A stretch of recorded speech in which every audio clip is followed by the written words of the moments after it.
Now to our local headlines. This information coming into the newsroom overnight. Here in Bibb County, a man is behind bars after allegedly a baby. That's according to a release. Sunday night, 24-year-old Willie Northern Jr. of Kathleen called 911 from a home on Fairmont Avenue, saying he found his girlfriend's newborn son unresponsive after he said he had fed him, swaddled him, and laid him down to sleep. The baby was taken to Atrium's Children's Hospital, but was in critical condition, suffering from severe injuries. He was then airlifted to the Children's Hospital in Atlanta. Northern was taken into custody as a suspect just before 2 a.m. on Monday and was charged with cruelty to children and tampering with evidence. Last night around 11, that baby died from his injuries. According to Coroner Leon Jones, the family has been notified. Northern now has a warrant for murder and is still in custody at the Bibb County Jail. Also in Macon, a teenager has been arrested for allegedly shooting a man at an apartment complex on Monday. The 25-year-old victim is in critical condition after being shot at Rockland Apartments on Recreation Road.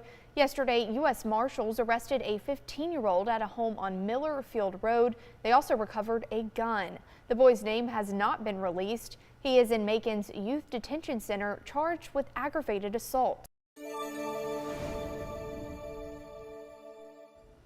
Commissioners voted unanimously for a 6-month pause on data center applications Tuesday night. While they didn't have any current applicants, county officials say they want to make sure they're fully prepared. We don't even know that we have the infrastructure to handle something like that, but we certainly do not have the rules and procedures to govern how that application would be processed. There was hardly a free seat at the courthouse in Roberta. Folks like Victor Wade, who recently bought a house on Highway 42, says he's thankful for the county's efforts. Well, you don't have to go very far to look for the evidence to gauge what they're saying versus what's actually occurring. So I appreciate that. Thank y'all. Scott Frank has lived in Crawford County for the last 8 years. He says he builds computers as a hobby and feels the data center technology isn't a fit for the area. You got to see underneath all those underlying things before you guys just think that this is a golden goose dropping that egg for you,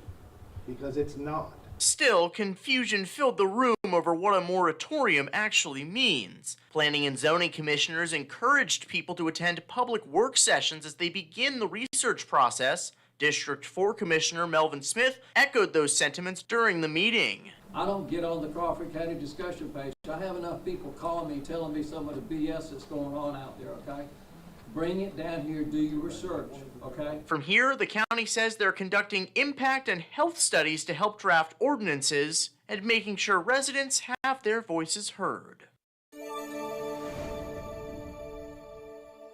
This is Hope. She's officially the Guinness World Records title holder for longest ears on a living donkey, a towering 1 foot 3 inches in length. However, owner Hannah Frost says Hope's ears weren't even a blip on her radar when the donkey she purchased from an Arkansas farm stepped off the trailer in Crawford County last year. There was no way I could send her back with the condition she arrived in.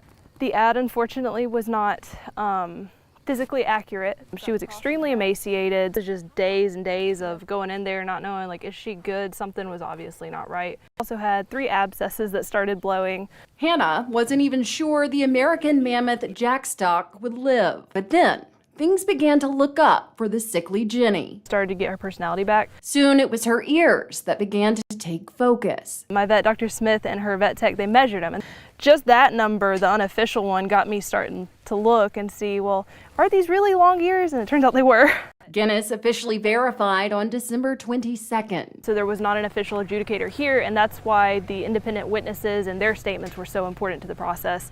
I had to have the vet write up an entire statement. She was on camera. She had to sign just testimony to her health, that she was healthy enough for this record attempt, obviously, because I'm sure that was a concern. And just all the evidence had to show the measurements in a readable way so that they could verify what we were submitting was accurate. From road to recovery, now to record-breaking accomplishment, Hope has newfound fame. Oh, I've had people asking for hoof impressions of her as the autograph, so we're going to try, which is fine. It raises awareness, and that's what we're trying to do. In Crawford County, Gloria Ruth Finney, WGXA News.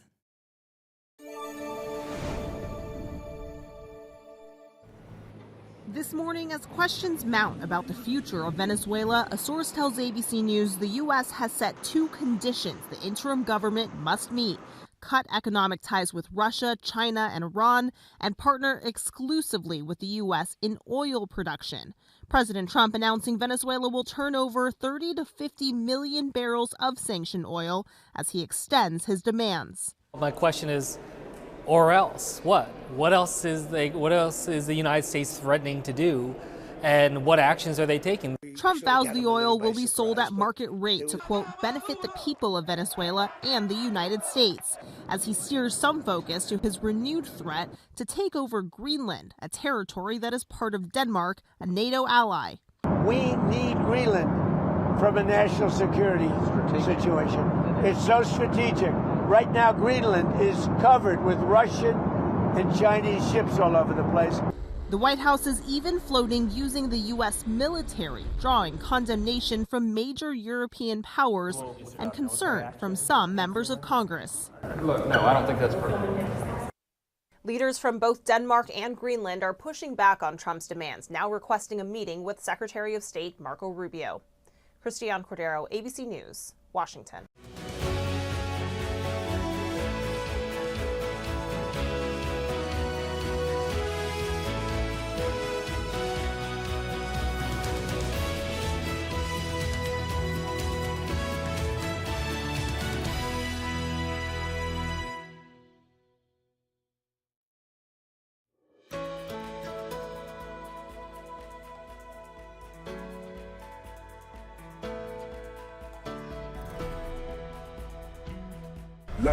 Urban Meyer built college football dynasties. Football is a way of life. Mark Ingram II ran his way to a Heisman. I'm gonna do the rest of the show with this thing. Rob Stone calls it like he sees it. This is the Triple Option, where legends tackle the biggest headlines in college football and the NFL with guests who don't hold back. You're not winning with that owner. Wow. It's football talk that hits harder than game day. The Triple Option, presented by Wendy's, wherever you get your podcasts.